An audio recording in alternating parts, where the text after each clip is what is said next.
When we're shopping, what factors are influencing our buying decisions? Well, experts have identified a wide range of cognitive biases that marketers can capitalize on, but you'd think that clear, simple communication would be key. Well, not necessarily, according to new research that suggests consumers actually value complex information that makes the decision harder to reach. It's because of something called marketing disfluency. Dr. Gaurav Jain is an assistant professor of marketing in the Lally School of Management at Rensselaer Polytechnic Institute. Thank you so much, Dr. Jain, for being here to fill us in on your most recent research. Thanks a lot. The pleasure is all mine, and thank you for inviting me here. It's a very strange term. What is marketing disfluency? Okay, so to go ahead with disfluency, let's talk about fluency to begin with. So fluency is the ease of processing information. Okay, so it can be linguistic fluency. Suppose I give you a paragraph to read, which is not laden with big words, easier to understand vocabulary. That will be a linguistically fluent paragraph. Opposite of that, the lack of fluency or a paragraph that is more difficult to process will be linguistically disfluent. That is fluency and disfluency, a very, very easy to understand example. But fluency and disfluency can be manipulated in many other ways apart from linguistics. For example, conceptual fluency means when a concept is very easy to process. Suppose I tell you about something that is relevant to journalism, that is your area of expertise, it will be easier for you to process the information rather than, let's say, archaeology. Okay, so that is conceptually fluency, conceptual fluency and disfluency. But in marketing, the kind of fluency that marketeers have been using for years is called perceptual fluency. The perceptual features of a particular message are made easier to process. For example, the font will be made very easy to process and easier to understand. The background color and the foreground color will have a very high contrast. So it's easier for people to see the message and process it in the mind. The opposite of it is disfluency. When you artificially change the perceptual features of a message to make it a bit more difficult for people to process the information. They may take more cognitive resources, they may take more time. So, what is your new research saying about the influence of confusing information in marketing that may be more difficult to understand and take more time to comprehend? So basically what we showed, which is not in line with a lot of research which has been done in the past decade. A lot of research in the past decade has shown the positive impact of perceptual fluency. We are not going against that, but we are saying let's not discount disfluency. Even that can be very, very important in consumer behavior. So what we have shown is that when people are processing the information while making a decision, if we make that information a bit hard to understand, people will obviously will take more time to understand the information, because of which the entire decision-making process will be more time consuming. Yeah. So post-purchase, when people think about their decision, they believe that they had expended a great deal of effort in that process. They misattribute it to the decision, and they think, yes, I must have taken a great decision because I spent so much time on that decision. I must really like this new computer I bought. I will not return it. I will tell my friends about it. And even they will be happy to buy this particular computer. So all the post-purchase decisions are positively influenced by disfluency. So you're saying that even after the purchase, that the customer continues to remain loyalty to that particular brand or product, and will that last over time? Yes. So basically, in marketing, the purchase point is very important. What purchase consumers are making. In fact, that is known as the moment of truth in sales. But equally important is what consumers do after they make the purchase. A lot of companies lose a lot of money when consumers go back and return their products. A lot of companies get a lot of advantage when there is a positive word of mouth.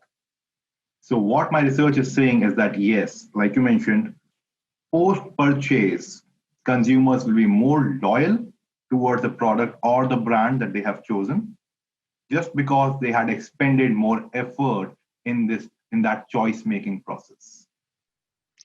It's really interesting because you would assume that clear marketing messages would be more effective. Here's the features, here's the price, get, certain percentage off and an easily readable font. It takes way more mental effort to decipher a complicated message, especially around big sales like Black Friday. So don't complex messages set off alarm bells in consumers? Absolutely. So basically, it's a tool. So yes, positive fluency, or I should say, heavily fluent messages has a big role to play when consumers are making a choice. Easy to process information is, results in good positive vibes in consumers. And marketeers have been using it for the past decade. But this fluency has a role to play as well. There are two different tools. Each one of them will be effective when it is used in the right scenario, in the right way. What positive fluency does, when you use the term alarm bell, let me just go behind the theory of fluency. Have you ever been to New York City? Yes, I have. Have you been to Tokyo? No, I have not. Okay, so I will use the example of New York City and Tokyo. If, I lift you in a helicopter and drop you in Bryant Park, okay, you will be in a familiar situation. You will look in one direction, you will find, oh, that's New York Public Library. You look behind, you will see, oh, that's Whole Foods near Bryant Park. You look towards your left, you will see, oh, Empire State Building. Right side, you can eat something at Kava. You know where the restrooms are. All the messages around you are in English, a known language for you. Yeah. All this information in your environment is easy to process.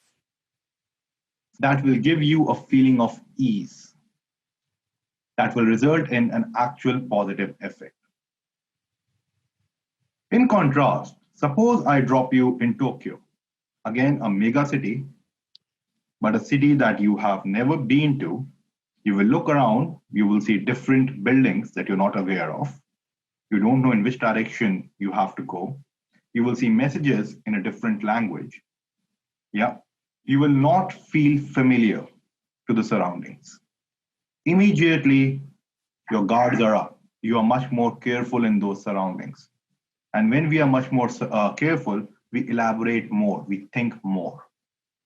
Okay, so technically we call it elaboration when consumers are thinking on while making a decision. So fluency can be very, very effective when you want consumers at ease, be very automatic in their purchase decisions. You don't want them to elaborate that much. Yeah. Disfluency, on the other hand, given consumers have enough attention, can result in more elaboration from the consumer's side. When consumers don't feel at ease, they pay more attention. Because evolutionarily, if we are in an environment that we are not aware of, we have to pay attention on everything that moves around us. That can kill us. So in the same way, when we see disfluent messages, we don't feel at ease, we apply more brains, we elaborate more. And when we elaborate more, we can understand the message better. We can get to the core features of the message. So both are tools. It just depends on marketers, what they want their consumers to do. It's truly fascinating. Which types of products and services is marketing disfluency more likely to be successful with? So basically in products which are not, where consumers are not very aware of the products, they make comparisons. They tend to, look at different features before making a choice. Let's say you want to buy a car. And let's say you're deciding between Mercedes E-Class and BMW 5 Series, which are equivalent cars. Both are mid-size luxury sedans. And yes, if you are not leaning towards Mercedes or BMW brand name, then it is likely that you will be looking at the features. You will be paying attention to the features. You will be looking at, oh, Mercedes has a very lighted, illuminated star in the front. Oh, hold on, Mercedes also have a panoramic view. Oh, whereas BMW, boot size is really big in comparison to Mercedes. Nice. It has a more sporty look. The packages are different. You will start paying attention to the information. If I make this information for both the options very difficult to understand, you will definitely take more time to understand that information. So in this kind of scenario, once you have made a decision, you will back that decision a lot. You will tell your friends, you know what, I bought this car and I'm extremely happy with this car. I spent a lot of time in making that decision. After making a decision, when you go to the dealership to buy the car, you are more likely to make the deal happen, even if the dealer does not, move the price that much. So in these kind of scenarios, when you know that people are comparing between different choices, and if you can control the fluency of different choices, it's better to make them disfluent. Well, times are anything but normal right now. Money's tight for many people given the circumstances this year. How do you think this is going to affect our attitudes and our receptiveness around marketing messages? Well, this question is being asked to, I think, all the marketing experts very often these days. People are short on money. How will it change marketeers' approaches? Well, when people are short on money, they like to buy things which are cheaper, one. But at the same time, it's not the end of the story. At the same time, they may also buy things which last long, good quality products. Yeah. So people may think now when the money is short, they may think before going ahead and buying a particular product. So when they are making a decision, making a comparison between different products in those categories, probably disfluency can be a very, very nice tool. Because obviously, when we have a lot of money, when we have disposable income, our purchase behavior become kind of automatic. That's what the entire fast fashion industry is dependent on, automatic buying. But now we are assuming that the money is short, which is a safe assumption to make, I guess, in these times, people will be thinking and elaborating. So in these cases, I think disfluency is a tool that marketeers should keep in their arsenal. I'm not saying to discount fluency. Use it. It's a very useful tool. In some context, keep this particular weapon in your weaponry as well. Well, shopping is going to take on a whole new meaning. Dr. Jain, thank you so much for helping us to see what's behind our buying decisions. We're so happy that you could join us on NewsPoint 360 today. Thank you. Thank you. The pleasure was all mine. Thank you.